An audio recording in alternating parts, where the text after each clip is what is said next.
यह कोई पॉडकास्ट नहीं है।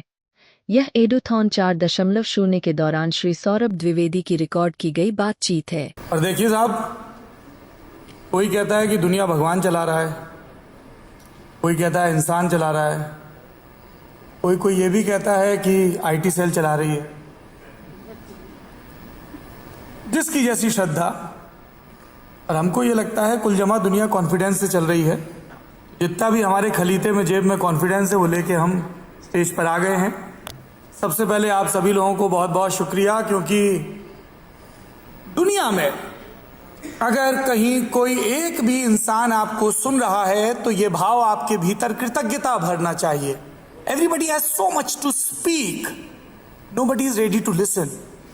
आप लोगों ने जिन किन्हीं भी मजबूरियों के चलते इस शानदार रोशनियों से नहाए कमरे में, जिसको ग्रैंड बॉल रूम कहा जाता है, आई होप यहां कभी बॉल डांस भी होता हो। डांस तो होता होगा लेकिन पीले पानी के असर में वो बॉल नहीं रहता होगा। आप लोगों ने यहाँ बैठना चुना, हमें सुनना चुना, इसलिए बहुत बहुत शुक्रिया। बहुत बहुत शुक्रिया आयोजकों का जिन्होंने ये शानदार उत्सव किया। मुझे कहा गया था कि जिन लोगों ने हमें बोलने का शऊर सिखाया, उन्होंने कि जब तुम कृतज्ञता की बात करते हो तो सबसे पहले कमबख्त जाके ऑर्गेनाइजर्स को थैंक यू बोला करो, क्योंकि बाद में तुम भूल जाते हो। तो मैंने कहा ये काम शुरू में ही कर देते हैं। थैंक यू उन सारे स्पॉन्सर्स का जिन्होंने इस कमाल के आयोजन को किया। ये मेरी ब्रीफ में नहीं था, फिर भी मैंने कर दिया है। जब मैं यहाँ आ रहा था तो मुझे एक बात कही गई जो मैंने निर्देश की तरह सुनी। साहब, आपको ना शुरू के 10 मिनट जाके जादू करना है। अब ये बड़ी कमाल की चीज है, जादू करना। जादू हमारी अम्मा को आता था। तो हमारी अम्मा क्या है, इंतजार को एक खुशबूदार जंगल में तब्दील कर दिया करती थी। एक बढ़िया घर में तंबू लगा था जो कि सीमेंट का नहीं बना था। तब फॉल्स सीलिंग भी नहीं होती थी, शानदार नियॉन लाइट्स भी नहीं थी। बाद में कोई कमबख्त फिजिसिस्ट मिला तो उसने जादू के उस गुब्बारे में पिन मारने की कोशिश की और कहा, अरे मूर्ख, वो आसमान था। और किसी जरी वाले ने उसमें तारे नहीं टके थे, वो सचमुच के तारे थे। उसने कॉस्मिक डस्ट पर भी कुछ कुछ बताने की कोशिश की, पर मैंने तब सुनना नहीं चुना। तो मेरी अम्मा है, एक खटिया है आंगन में बिछी हुई है। आंगन बहुत बड़ा है जो कि कभी कभी क्रूर हो जाता है, क्योंकि दोपहर में बहुत गर्म होता है। और अम्मा को जब सजा देनी होती थी तो कहती थी, जाओ जाके आंगन में खड़े हो जाओ। सीमेंटेड आंगन, बड़े पांव जलते थे। अब मैया मेरी ना तो जसोदा थी, ना मेरे पास कोई सूरदास था जो मैं मनौने खाता। थोड़ी देर में रोता था, गलती मानता था और आ जाता था। माओ ने ऐसे ही भरपूर करुणा और थोड़ी सी क्रूरता के साथ हमें पाला है। जिसे हम क्रूरता कहते हैं वो दरअसल अनुशासन है। पर अभी स्टेज मेरे पास है तो मैं कुछ भी कह सकता हूं। अम्माएं हमेशा माफ कर देती हैं। तो उन्होंने सिखाया पहला जादू। जादू ये था कि हमें इंतजार करना होता था अपने जीवन में शक्ति के एक बड़े स्रोत के वापस आने का, जिनका नाम अमूमन घर में पिता होता है। जब तक हम और हमारी माँ होते हैं तब तक जादू होता है, खुशबू होती है जॉनसन बेबी पाउडर की, थोड़े से दूध की, थोड़ी सी मिठाई की, थोड़ा बचा कुचा होमवर्क होता है। इन सब के बीच में बहुत सारी कहानियां और शैतानियां होती हैं। और हमेशा एक मौका होता है कि माँ से लिपट के सो जाएंगे और वैसा कंफर्ट महसूस करेंगे जैसा शायद कभी हमारे न्यूरॉन्स ने जब वो बन रहे थे बूम में फ्लोट करते हुए महसूस किया होगा। मौजा ही मौजा, सो रहे हैं भरपूर, जब मन किया तब खाना खा लिया। When we float in the womb, we are the most secured creature। पर बाहर आते हैं और जितनी बार हम माँ को ऐसे जोर से हक करते हैं तो वो उनसे जो माँ से एक अलग किस्म की खुशबू आती है। और पेरिस या कन्नौज का कोई भी अतरबाज आज तक उस खुशबू को डिटेक्ट नहीं कर पाया है। उसमें थोड़ी सी अगरबत्ती की खुशबू होती है, थोड़ी सी उनकी सूती साड़ी की खुशबू होती है, थोड़ा सा वो जो शैम्पू यूज करती हैं बालों में उसकी खुशबू होती है, थोड़े से मसालों की खुशबू होती है, बहुत सारी मेहनत की खुशबू होती है। तो वो खुशबू थी। आसमान में एक तंबू था जो कुछ कुछ नीला सा दिख रहा था और था इंतजार पिताओं के आने का। पिता आते थे तो दुनिया आती थी, पिता आते थे तो अनुशासन आता था, पिता आते थे तो शुरुआती 5 मिनट का सन्नाटा आता था, पिता आते थे तो ऐसा लगता था कोई होमवर्क चेक करने वाला आ गया। पर टीचर को तो हम स्कूल में छोड़ आए थे।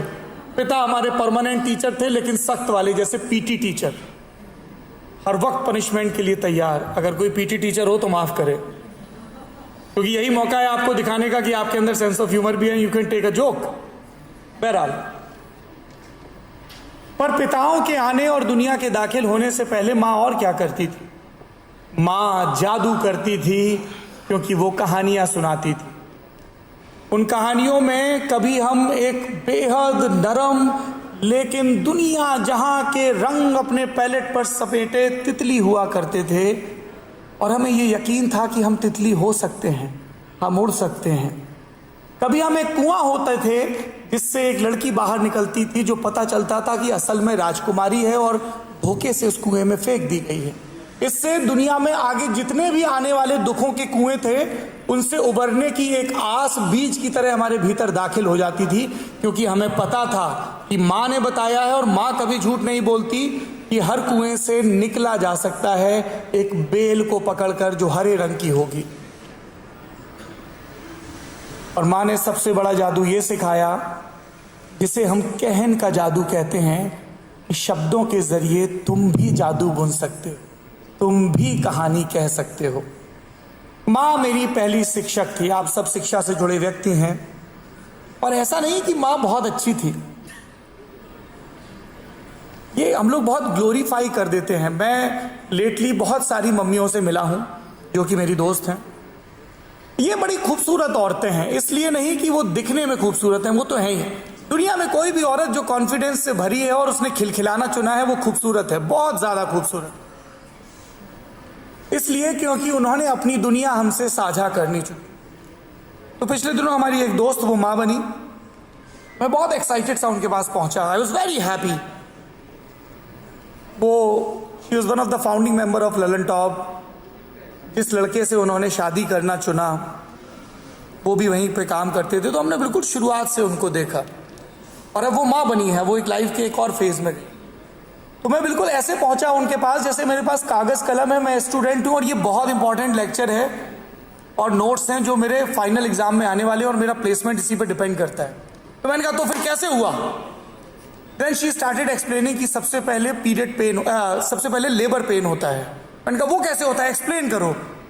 कहाँ पे क्रैम्प्स होते हैं, कहाँ पे दर्द होता है, वो दर्द कैसा महसूस होता है? उसने कहा ऐसा होता है, पीरियोडिक दर्द होता है, फिर उसकी साइकिल बढ़ती जाती है। फिर क्या हुआ, फिर ये इंजेक्शन लगा, फिर ये हुआ, फिर वो हुआ। She explaining. By the time she finished explaining, I was in tears. हम सब देखते हैं दुनिया में रोजाना लाखों करोड़ों बच्चे पैदा होते हैं। हम सब ये सुनते हैं, बधाई देते हैं, हमारे घरों में भी हुए। पर जब एक स्त्री ये बताती है कि उसने किस तरह दुनिया में एक जोड़ किया, एक जादू किया, और आप उसके ठीक पहले की उसकी मनोदशा, उसकी शारीरिक दशा को सुनते हैं, तब आपको समझ में आता है कि वो जिसे आपने अपना पहला शिक्षक कहना चुना, वो कितनी तकलीफ से गुजरी है। और फिर भी उसने बार बार लगातार आपसे प्यार करना सीखा। ये यूं ही नहीं आ जाता है।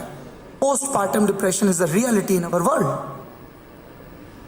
और इन सब के बावजूद if you look around and if you talk about this first teacher of our life, हम सब जो यहां बैठे हैं, अगर वो अवतार नहीं है तो हमें किसी माँ ने अपनी कोख से जन्म दिया होगा। मतलब ऐसा भी हो सकता है कोई एलियन हो इस कमरे में, I am not sure about them, but rest of us. देखिए, मैं रैशनल आदमी हूं, ऐसा भरम पालता हूं। साइंस बड़ी कमाल की चीज है। साइंस डेल्व इन पॉसिबिलिटीज। साइंस ये नहीं कहती है कि दुनिया के सारे कौवे काले हैं। साइंस कहती है दुनिया में अब तक जितने कौवे देखे गए हैं वो काले हैं। That's why I am saying कि अगर कोई किसी दूसरे ग्रह से है तो माफ करे। बाकी हम सब, हमारी माओ ने हमें पैदा किया, हमारी पहली teacher. When is the last time we inquired with our mother, with our first teacher about her health? Not जब उनको कोई बीमारी हो गई। मैं हमेशा अपनी नौजवान जिम्मेदार ऑडियंस से पूछता हूं, क्या हमारी मम्मियों के पाँव में सुंदर से चमकीले से स्पोर्ट्स शूज हैं? क्या हमारी मम्मियों के घूमने के लिए आसपास रनिंग ट्रैक या बगीचे हैं? क्या हमारी मम्मियों के बीमारी की आहट से पहले रेगुलर हेल्थ चेकअप होते हैं? क्या उनकी खुराक का ख्याल रखा जाता है? क्या क्या आपको पता है कि आपकी मम्मी का फेवरेट फ्लेवर कौन सा है केक में? उनको कौन सी आइसक्रीम पसंद है? उनका चीट मील क्या है? क्या हमें पता है कि जब हमारी मम्मी हमारी एज की थी तब वो बड़े होके क्या बनना चाहती थी और वो कौन से लोग थे जो उनकी जिंदगी में जादू लेकर आए? If we are talking about teachers, let's start with our first teacher. मेरी माँ ने मुझे जादू करना सिखाया। पता नहीं कितना सिखा पाई, नहीं सीख पाया तो उनका दोष नहीं। फिर मेरी टीचर जो कि अलग अलग पड़ाव पर मिली, क्या कमाल के टीचर थे साहब। एक टीचर थे, हिंदी पढ़ाते थे, पर वैसे नहीं पढ़ाते थे कि सिलेबस पूरा करना है। उन्होंने मोहब्बत पैदा कर दी जबान के प्रति, साहित्य के प्रति। उन्होंने इस तरह से तैयार किया कि आपको लगा कि अगर जादू करना है और जादू सीखना है तो सबसे पहले शब्द से मोहब्बत करनी पड़ेगी। शब्द जो ब्रह्म है, ब्रह्म किसे कहते हैं? ईश्वर को कहते हैं। ईश्वरों के पास साहब बहुत काम है। अब देखिए, मैं आपको गिनवाऊं ईश्वरों के पास क्या क्या काम है। ईश्वर के पास एक काम है कि ये जो सामने हमारे देवी जी बैठी हैं, जिन्होंने बड़ी मेहनत से ये संस्थान बनाया है जिसका नाम चितकारा है, ये कैसे बढ़े? और एआई का ज़माना है, बच्चे डिमांडिंग हैं, पेरेंट्स और ज़्यादा डिमांडिंग हैं। सिर्फ ग्लॉसी प्रॉस्पेक्टस छापने से तो काम चलेगा नहीं, अच्छी फैकल्टी भी चाहिए, प्लेसमेंट भी दुरुस्त होना चाहिए। तो ये रात दिन इस फिक्र में लगी हैं। उनके बगल में एक बैठी हैं जो अभी अभी जुहू के अपने नए घर में शिफ्ट हुई हैं, तो उनकी तमाम चिंताएं हैं। अब उनकी चिंताएं क्या क्या हैं? 2 बड़े काबिल बेटे हैं, एक उनसे भी ज़्यादा काबिल पति हैं, जो दुनिया जहां वो घूमते रहते हैं इस आश्वस्ति के साथ कि उनकी धुरी उनको दुरुस्त रखेगी। इन सब के बीच शिक्षा का भी काम है। उनके बगल में एक भाई साहब बैठे हैं, चिंता कर रहे होंगे ये कमबख्त कितनी लंबी स्पीच देगा, भी इससे सवाल भी पूछने हैं। उनके बगल में हमारी दोस्त बैठी हैं जो अभी अभी दफ्तर निपटा कर आई। उनके बगल में मेरी भतीजी बैठी हैं जिनकी चिंता है कि ताऊ कितनी लंबी स्पीच दे रहे हैं।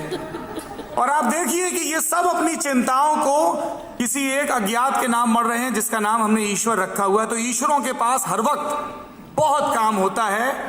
मैं भी अपनी जिंदगी में कुछ एक ईश्वरों से मिला हूं, बड़े ही कमाल के लोग थे साहब। कभी आदमी की शक्ल में मिले, कभी औरत के।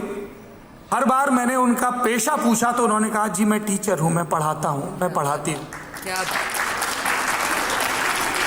उनके अलावा और मैं किसी को ईश्वर के तौर पर नहीं पाया। मैं उनको ईश्वर क्यों कह रहा हूं? इसलिए नहीं कि साहब स्पीकर के तौर पे बुलाया है तो सामने जैसी ऑडियंस है वैसी तान दो, खुश होके जाएं वो भी, हम भी कहें अरे आज तो एक आया था उसने भी मान ही लिया कि हम खुदा हैं।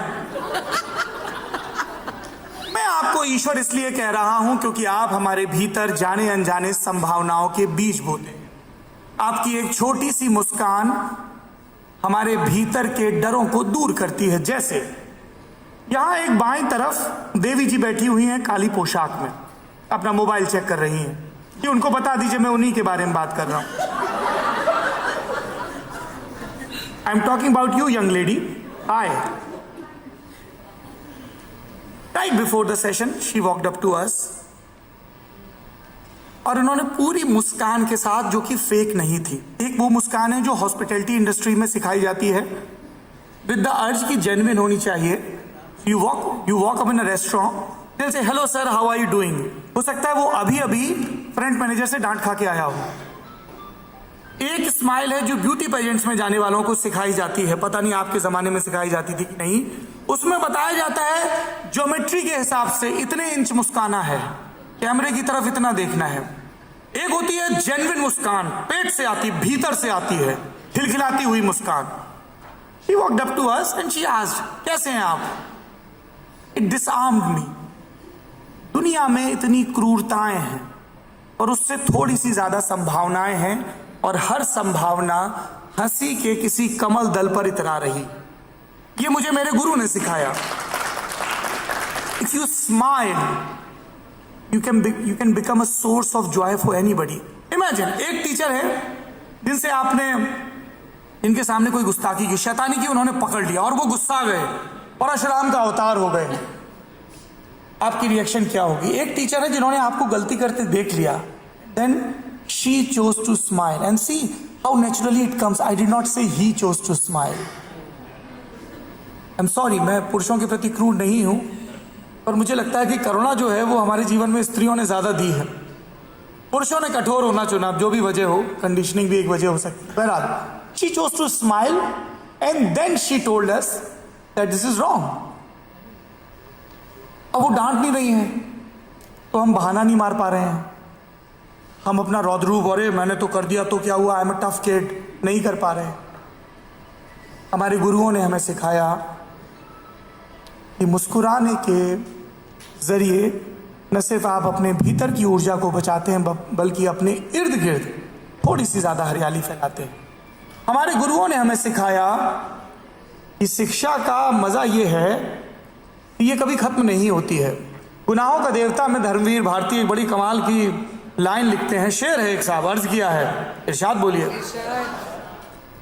मकतबे इश्क में एक ढंग निराला देखा, मकतब मतलब पाठशाला, मकतबे इश्क में एक ढंग निराला देखा, उसको छुट्टी न मिली जिसको सबक याद हुआ। मोहब्बत में ऐसा होता है, जितना आप सीखते हो आपको पता होता है उतना ही सीखना बाकी है। तो गुरुओं ने बताया कि more you know how little you know, पढ़ाई कभी खत्म नहीं होती। एक दिन हमें एक नामचीन एक्टर मिले, उन्होंने अपने थिएटर गुरु का एक किस्सा सुनाया which I would like to repeat. उन थिएटर गुरु का नाम था बाबा कारंत, बीवी कारंत, बहुत बड़ी हस्ती। एक दफा वो एक थिएटर के लिए वर्कशॉप करा रहे थे, तो एक खास तरीके से एक कैरेक्टर को बोलना था और वो नहीं बोल पा रहा था क्योंकि वो से पंजाब से आया था, बिहार से आया था या गुजरात से आया था। तो जितनी दफा वो अंग्रेजी उस ढंग से बोलने की कोशिश कर रहा था उसके अपने रीजनल इन्फ्लुएंस आ रहे थे language, which is totally fine, right. हमने तमाम जिंदगी अपनी मादरी जबान में मोहब्बत की है, झगड़े किए हैं, तो एक झटके में कैसे चली जाएगी साहब। तो कुछ एक कोशिशों के बाद उसने गुस्से में कह दिया, एक्टर साहब अब तो ऐसा ही है, I am fine like this, अब तो ऐसे ही करूंगा। B V Karanth said a very important thing, he said if you do not know anything that is totally all right, हम सबको सब चीजें नहीं पता है, but never celebrate your ignorance। इस पे क्या गुरूर करना कि नहीं पता है, ये इतनी कमाल की चीज है कि आपसे बोलते हुए मुझे गूज़बम्स आ रहे हैं। अब ये मैं क्यों कह रहा हूं, हम देवियों और सज्जनों जिस दौर में हैं उसमें हम हर वक्त दो परस्पर विरोधी भावों से घिरे हुए हैं। एक जिसमें हमारी बाई जेब में रखा होता है victim card, where we ask why me, मेरे पास ही आईफोन 16 क्यों नहीं है, मेरे पड़ोसी के पास तो है, मेरे ही पास अच्छे स्नीकर्स क्यों नहीं है, मेरे पापा के पास 4 छल्ले की कार क्यों नहीं है, मेरी कोठी सेक्टर 8 में क्यों नहीं है, राइट, व्हाई मी। हमको लगता है कि दुनिया जहां की जितनी क्रूरता है साहब हमारे साथ ही बढ़ती गई, व्हाई मी। और दूसरा होता है जिसको हम लालच का कार्ड कहते हैं, एक विक्टिम का कार्ड, एक लालच का कार्ड, कि मुझे और चाहिए और चाहिए और चाहिए। इन सब के खेल में क्या होता है कि जो हमने ईश्वर से करार किया था, जो कि ऊपर कहीं नहीं है, जो कि हमारी कक्षाओं में था, जो कि हमें जब तब मिलता रहता है अलग अलग शक्लों में, वो कॉलोनी के कोई दादाजी हो सकते हैं, वो फ्लाइट में मिली कोई महिला हो सकती है, वो कोई किताब हो सकती है, वो कोई वेब सीरीज हो सकती है, वो कोई रील भी हो सकती है जो आपको कुछ सिखा के जाना चाहती है।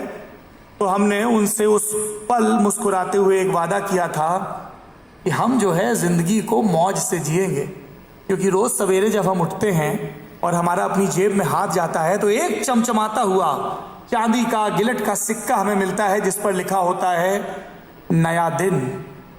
हम दुनिया के मेले में दाखिल होते हैं, अब ये पूरी तरह हमारे हाथ में, हम इसे कैसे खर्च करें। हम चाहें तो गुब्बारों की दुकान में जाएं और बंदूक से उन सब में निशाना मार दें, हम चाहें तो जलेबी खाएं, हम चाहें तो झूले पर सवार हो जाएं, हम चाहें तो जादू वाले तंबू में घुस जाएं और लड़की का सर धड़ से अलग होता देखें और फिर वापस जुड़ता हुआ। हम चाहें तो वो कबूतर बन जाएं जो उस जादूगर ने अपनी टोपी से निकाला है, हम चाहें तो सबसे ऊंचे हो जाएं क्योंकि हमारे पापा ने हमें अपने कंधों पर बिठा लिया है। हम रोज दुनिया के सर्कस में दाखिल होते हैं, रोज वापस आते हैं इस प्रॉमिस के साथ कि हम इसे बहुत मौज में जिए। और ये तो प्रॉमिस है जो कि अक्सर सरकारी वादों से साबित होती। असल में क्या है, एक विक्टिम कार्ड है और एक ग्रीड का कार्ड है, और इन दोनों के बीच हम ऑसिलेट करते हैं। विक्टिम कार्ड, मुझे ये नहीं मिला, ये नहीं हुआ, वो नहीं हुआ, बहुत सारी शिकायतें हैं। जिसकी जुल्फे लंबी है उसको शिकायत है, ओ गॉड मैंने पता नहीं पीयर प्रेशर में क्यों इतने लंबे बाल रख लिए, कितना दिक्कत होती है। मैंने जिसके छोटे बाल हैं वो रात दिन कभी ये तेल कभी वो तेल लगा रहा है कि साहब जुल्फे लंबी हो जाएं। जिसके बाल काले हैं वो कलर करवा रहा है, जिसके बाल मेरी तरह सफ़ेद हैं वो अलग से रंग पुतवा रहा है। जिसने लाल पुतवाया उसको नीले की याद आ रही, जिसने नीला पुतवाया उसको हरे की याद आ रही। आदमी खुश होने को राजी नहीं है। जिसने पूरा बॉडी फैट खत्म कर लिया वो रात दिन इस चिंता में दुबला है कि साहब थोड़ा सा BMI और ठीक हो जाए। वो प्रोटीन के डब्बे निपटा रहा है। जिसका वजन ज़्यादा है वो मुस्कुरा नहीं रहा है, वो रात दिन अपनी बॉडी शेमिंग कर रहा है, मन मार रहा है। शाम के 7 बजे मिठाई खाने का मन था, नहीं खाई नहीं खाई नहीं खाई। 4 घंटे अपने मन के साथ क्रूरता की और सोने से ठीक पहले 11 बजे डब्बे से 2 पीस निकाल के खा लिए।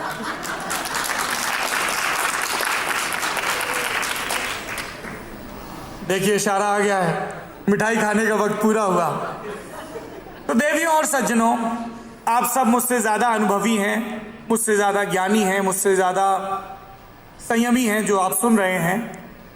मैं 41.5 साल जितने भी सिक्के मैंने अपनी जेब से निकाल के खर्च किए, आप सब विद्वानों को पढ़ लिख कर सुनकर आप लोगों की कंपनी में यही जाना कि ये जो विक्टिम के और ग्रीड के कार्ड हैं ये 2 बड़े टीचर भी हो सकते हैं, बशर्ते जितनी दफ़ा हम विक्टिम कार्ड निकालकर वाई मी पूछें उतनी बार वाई मी ये भी पूछें अपनी ब्लेसिंग्स के लिए कि मुझे कोई बड़ी बीमारी नहीं है, वाई मी। मेरे माता पिता मुझे पढ़ा पाए, वाई मी। मेरे सर पर एक छत है, वाई मी। मेरी स्पीच फैकल्टीज काम कर रही है, वाई मी। मुझे अगले पल के खाने की चिंता नहीं है, वाई मी। कोई है जो मुझे बहुत प्यार करता है, वाई मी। तब आप कृतज्ञता के बोझ से भर जाएंगे, क्योंकि आपको दुनिया जीतनी नहीं है, दुनिया जीनी है, दुनिया जीतने के लिए नहीं है। और जितनी दफा आपको ग्रीड का कार्ड ज्यादा मजबूत लगे, आप दुनिया के सबसे ताकतवर आदमी को याद करिए, उसके साम्राज्य को, उसके आभूषणों को, उसने जितनी जमीन जीती उसको, उसके यश को, वैभव को याद करिए और अपने आप से पूछिए कि वो इंसान कहाँ है। वो इंसान हमारी आपकी स्मृतियों में है, वो अपने वैभव को अपने साथ नहीं ले गया। कोई अंत नहीं उस ग्रीड का। ज्ञान थोड़ा ज्यादा हो गया है, मैं माफी चाहूंगा। नई उम्र की नई फसल हूं, भावनाओं में बह जाता हूं, क्योंकि मेरी माँ ने कहा है कि जब आप जादू करना सीख रहे होते हैं, जो कि कभी खत्म नहीं होता है, तब आप कुछ भी बन सकते हैं। तो मैंने पिछले 12 मिनट उपदेशक बनना चुना। सबसे आखिरी में, बस 1 मिनट, सबसे आखिरी में एक और शिक्षक की बात करता हूं। वो मेरी दादी हैं। अभी मैं अपनी माँ की बात कर रहा था। मेरी दादी ना गदर औरत है, मतलब भगवान कसम, आप पूरे पंजाब हरियाणा की बिजली लेके पूरे भाखड़ा नांगल के पानी से जो बनी हो, वो जो ऐसी औरत नहीं मिलेगी आपको। सुंदर इतनी, मतलब दादी के हिसाब से, दादी से पूछो दुनिया में सबसे सुंदर कौन, दादी बोलती है मैं। सुंदर इतनी कि बड़े बड़े कवि उन पे महाकाव्य एपिक लिखते हैं। ये जितने लॉरियल टाइप के हैं सब उनको ब्रांड एम्बेसडर बनाते हैं। कॉन्फिडेंट इतनी कि मोदी जी और बाइडेन जी को डाउट हो जाएगा इन महिला को इतना कॉन्फिडेंस कैसे है। मेरी दादी पोलैंड में पैदा हुई थी, बड़ी कमाल की औरत। दादी जब बड़ी हो रही थी तो उस मुल्क में जंग बहुत थी। दादी ने जंग देखी, फिर वो वहां से निकली, फिर उन्होंने सोचा कि इसके बारे में लिखा जाए। दादी ने कहा कितना ही लिखूंगी, दुनिया में तो बहुत दुख है। तो उन्होंने प्रोज लिखना नहीं चुना, पोएट्री लिखना चुना। फिर एक रोज दादी को कॉल आया, आराम से बैठी हुई थी धूप में जैतून के पेड़ के नीचे, ऑलिव, जैतून इज ऑलिव गाइस, बढ़िया ब्लैक कॉफी पी रही थी। जितने भी उनके दांत बचे थे उन सब के बीच में केक खा रही थी, बढ़िया सा कैरमल केक।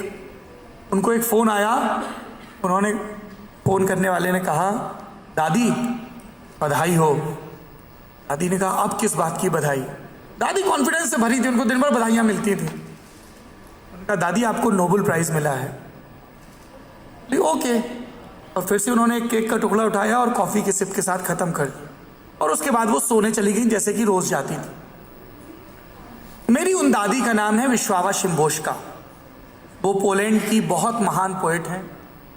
कहा मैंने, उनकी देह गुजर गई है इसके बाद भी।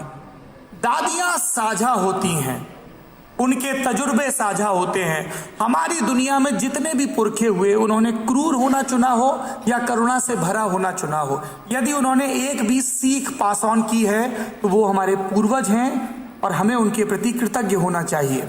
ये बिजली का बल्ब कैसे जलेगा, इस कमरे में बैठे व्यक्ति ने नहीं खोजा, किसी ने पूरी जिंदगी कुर्बान कर दी, लेकिन ये यहाँ जल रहा है उन सबों की मेहनत की वजह से। ये कृतज्ञता है और हमारे पूर्वजों का रिश्ता है। इस कैमरे के पीछे जो लेंस है उसे किसी ने घंटों, दिनों, महीनों घिसा है, तब जाके ये इस स्थिति में पहुंचा है। किसी ने ये कारपेट बुनी है, किसी ने ये पोडियम तैयार किया है। मेरी उन दादी ने जब नोबेल की स्पीच स्वीकार की तब एक बात कही, उस बात को दोहराकर अपनी बात खत्म करूंगा। एक लंबी स्पीच है, उसमें वो कहती हैं, देवियों और सज्जनों, मैं आपको दुनिया का सबसे ताकतवर वाक्य बताने जा रही हूं। यदि आपने इस वाक्य को सीख लिया तो जिंदगी में आगे बढ़ने से आपको कोई नहीं रोक सकता। और वो वाक्य है, आई डू नॉट नो, मैं नहीं जानती। ये दुनिया का सबसे ताकतवर वाक्य है, क्योंकि जितनी बार आप ये कहते हैं कि मैं नहीं जानती, उतनी बार आप ये स्वीकार करते हैं कि आपको कुछ सीखना है, उतनी बार आप गुरुओं की तलाश करते हैं, उतनी बार आप ग्रेटिट्यूड से भरते हैं, उतनी बार आप मेहनत की तैयारी करते हैं, उतनी बार आप थोड़ा सा आगे बढ़ते हैं। और जब आप थोड़ा सा आगे बढ़ते हैं तो आपके साथ साथ पूरी धरती थोड़ा सा आगे बढ़ती है। इसलिए हमेशा ये सवाल पूछते रहिए कि क्या आपको नहीं पता है। बिना किसी दंभ के, बिना किसी गुरूर के, सीखने के भाव से, सरलता के भाव से लगातार शिक्षक तलाशते रहिए। और जिस किसी ने आपको एक अक्षर भी सिखाया है उसके प्रति ग्रेटिट्यूड से, कृतज्ञता से भरे रहिए। उन सारे गुरुओं को मैं प्रणाम करता हूं जिन्होंने मुझे जिंदगी में एक अक्षर भी सिखाया है। आपने मुझे जादू बख्शा है। आप सबों को प्रणाम। आप सब गुरु हैं, शिक्षा से जुड़े हुए हैं। हमेशा याद रखिए, आप सिर्फ जादूगर नहीं हैं, आप जादूगरों को तैयार करने वाले हॉगवर्ट्स के प्रिंसिपल हैं। और जादू क्या है? जादू ये यकीन है कि कुछ भी हो सकता है। Thank you.